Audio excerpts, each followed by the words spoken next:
Lengingqi nedale inqwabanqwaba ikumgama obalelwa kwiikhilomitha ezingama-20 ukusuka kunxweme lwaseMpuma Koloni.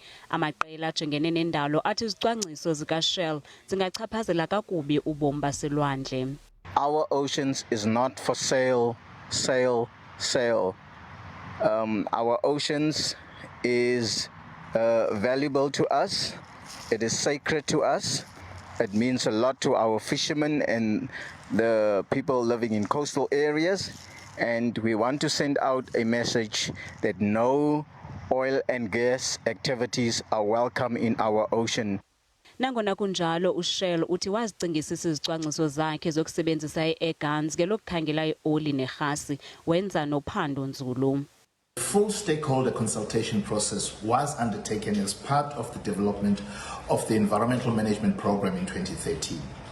This was fully aligned with the requirements of the Mineral and Petroleum Resources Development Act and as part of the National Environmental Management Act.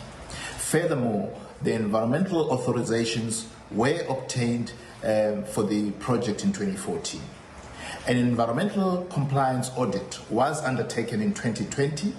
uShell wanikwa amagunya lisebe lezimbiwa namandla kwisivumelwano esatyikitywayo.